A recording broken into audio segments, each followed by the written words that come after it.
नमस्कार दोस्तों। आज ईस्टर्न एशिया पूर्वी एशिया में जेन जी की चर्चा बहुत ज़ोर शोर से हो रही है।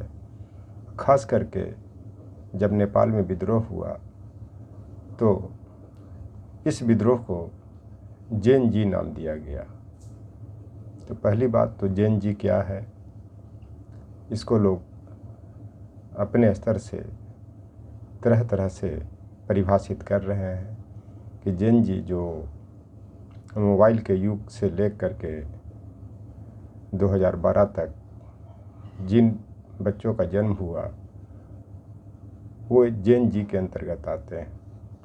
क्योंकि मोबाइल 1997 में पूर्वी एशिया में आया, खास करके भारत में जब बंगाल के मुख्यमंत्री पश्चिम बंगाल के मुख्यमंत्री ज्योति बसु और भारत सरकार के तत्कालीन संचार मंत्री सुखराम जी ने बात किया था, तब भारत में मोबाइल का पदार्पण होता है। एक अर्थ तो यह भी है कि नेपाल के विद्रोह में ज़्यादातर लोग 15 वर्ष से लेकर के उसके ऊपर के एज के शामिल थे। लेकिन मैं इस चीज़ को नहीं मानता हूँ कि इस युग में जो डिजिटल युग में जो विद्रोह हुआ वो जेन जी है। क्योंकि यह विद्रोह समय समय पर हर देश में अन्याय के खिलाफ, शोषण के खिलाफ, साम्राज्यवाद के खिलाफ होते रहा। उसका कारण यह भी है कि ब्रिटिश काल में भी भारत में सब लोग ने देखा कि किस तरह से ब्रिटिश हुकूमत ने भारत में अत्याचार कर रहा था, शोषण कर रहा था, सारी संसाधन यहाँ से ले जा रहे थे। तो समय समय पर विद्रोह होते रहा। खास करके 1857 के विद्रोह को आप देख सकते हैं। उसके बाद समय समय पर भारत में ब्रिटिशर्स के खिलाफ विद्रोह हुए, जिसके कारण अंततः ब्रिटिशर्स को भारत छोड़ करके जाना पड़ा। जैसे नेपाल में विद्रोह के कारण वहाँ के जो प्रधानमंत्री ओली थे उनको देश छोड़ करके भागना पड़ा। इसी तरह से आप श्रीलंका में भी देख सकते हैं, बांग्लादेश में भी देख सकते हैं। लेकिन यह क्यों होता है और इसके पीछे कारण क्या है, इसको लोग समझ नहीं पा रहे। तो भारत दुर्दशा में भी भारतेंदु हरिश्चंद्र ने कहा है कि दुनिया में हाथ पैर हिलाना नहीं अच्छा, मर जाना पैर उठ के कहीं जाना नहीं अच्छा। इसी संदर्भ में तुलसीदास ने भी इनके पहले बहुत पहले कहा था कि कोई भय निर हमें कहानी। इसका मतलब है कि जब देश के लोग यह सोच लेता है कि राजा कोई भी हो उससे मुझे क्या लेना देना है, तो इस तरह की घटनाएं घटती रहती हैं। इतना ही नहीं, 17वीं सदी के कवि मलुकदास ने भी कहा था, अजगर करे न चाकरी, पंछी करे न काम, दास मलुका कह गए सबके दाता राम। यह दोहा आज इस कारण प्रासंगिक हो रहा है कि जो भी नेता हैं और ख़ास करके सत्ताधारी दल के जो नेता हैं, उनके बच्चे हैं, वो कुछ करना नहीं चाहते हैं। वो भ्रष्टाचार के माध्यम से, उसके बाद सत्ता के दुरुपयोग के माध्यम से वो देश को, संसाधन को लूटना चाहते हैं। और लूटना ही नहीं चाहते हैं, उनकी यह कोशिश होती है कि देश के हर चीज़ पर उनका कब्जा हो, मन मुताबिक शासन चलाए, ताकि देश में लोग प्रताड़ित हों, उनको रोज़गार नहीं मिले ताकि उनके आगे पीछे करे, तब इस तरह की घटनाएं होती हैं। तो देखा जाए कि जो जिन है वो उन नौकरी के पीक टाइम में ही रहते हैं, जो कि 15 वर्ष से लेकर के 18 वर्ष तक आते आते उनकी चाहत होती है कि कहीं उनको रोजी रोजगार मिले। खास करके जो गरीब तबके के लोग हैं, जो दलित तबके के लोग हैं, जो ओबीसी वर्ग के हैं, क्योंकि इनके पास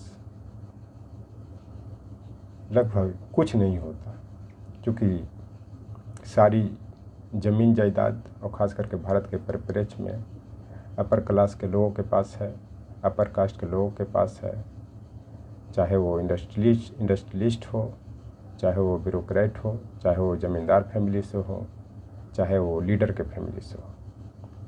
तो जब इस तरह की समस्याएं आती है तो उबाल देश में आना स्वाभाविक है, और उस स्वाभाविक उबाल के कारण ऐसी घटनाएं होती है। आज यह कहा जा सकता है कि जो सोशल मीडिया को आने से, खास करके इंटरनेट के ज़माना में फेसबुक, व्हाट्सएप, ट्विटर, इंस्टाग्राम, ये सब पर जो न्यूज़ वायरल किए जाते हैं, तो उसका प्रभाव समाज पे पड़ना बहुत ज़रूरी है। लेकिन यह एक दिन में नहीं होता है। जैसे 1857 के विद्रोह के लिए बारूद तो जमा था, उसमें सिर्फ चिनगारी लगाने की ज़रूरत थी, जिस चिनगारी को मंगल पांडे ने लगाया, जो गाय और सुअर के चरी वाले कारतूस को लेकर के वह विद्रोह हुआ। उसी तरह से सोशल मीडिया पर जो जिस तरह के सामग्री परोसे जाते हैं, वो धीरे धीरे लंबे समय तक वो ढेर की तरह जमा होते हैं, और बस उसको जो नेतृत्व प्रदान करता है उसमें जो चिंगारी लगाता है, जिसके कारण इस तरह के विद्रोह होते हैं। लेकिन यह विद्रोह कोई दूसरा व्यक्ति नहीं करवाता है, उस सत्ता के पक्ष में बैठे लोग ही, जब उनकी हित नहीं साधी जाती है, जब उनका मनोकामना नहीं पूरा होता है, तब इस तरह के अंजाम देते हैं। तो इसमें भी एक गज़ल के शेर है कि खूब पर्दा है, चिलमल से लगे बैठे हैं। चिलमल माने रेशम की पर्दा होता है। जब ड्रामा या नाटक होता है तो रेशम के पर्दे से यह दिखाई तो देता है कि कोई व्यक्ति पर्दे के उस तरफ है, लेकिन यह नहीं पता चलता है कि वह व्यक्ति कौन है। उसी तरह से कि जब इस तरह के विद्रोह का अंजाम दिया जाता है तो सत्ताधारी के लोग के तरफ से ही कोई ऐसे व्यक्ति होते हैं कि वो दिखाई नहीं देते हैं, लेकिन अंदर ही अंदर इस तरह की घटनाएं कर देते हैं। जैसे 2013 ईस्वी में नितिन गडकरी जी को प्रधानमंत्री पद से रोकने के लिए इनके खिलाफ इनके पार्टी के लोगों ने ही ईडी का इंक्वायरी करवाया, सीबीआई का इंक्वायरी करवाया, ताकि वो प्रधानमंत्री के पद से दूर हो जाए। और उसके बाद उनके पार्टी के लोग ही वो उस समय के सत्ताधारी पार्टी पर आरोप लगाने लगे कि नितिन गडकरी को परेशान कर रहे हैं। जैसे आज के जो बीजेपी के जो कुछ लोग हैं वो बोल रहे हैं कि भारत में भी मोदी जी के खिलाफ कुछ लोग, विपक्षी दल के लोग षड्यंत्र रच रहे हैं। यह बेबुनियाद है, इस तरह के आरोप नहीं लगाना चाहिए, क्योंकि भारत एक विशाल लोकतंत्र है और यहाँ के लोग पढ़े लिखे समझदार हैं, और यहाँ की लोग को न्यायालय के द्वारा न्याय मिलती है, इस कारण न्यायालय पर भरोसा है। इस तरह से स्टेटमेंट देना, खास करके सत्ताधारी दल के व्यक्तियों के द्वारा, ये एक तरह से घर के भेदी लंका डाही वाली बात है। ये घर में विभीषण पैदा करने वाली बात है कि क्योंकि एक परिवार में ही, एक सरकार में ही कुछ लोग ऐसे होते हैं कि उनको किसी की जो प्रगति है या उनका जो काबिलियत है पसंद नहीं आता है। इस कारण इस तरह का स्टेटमेंट देते हैं और इस पर रोक लगाने की ज़रूरत है।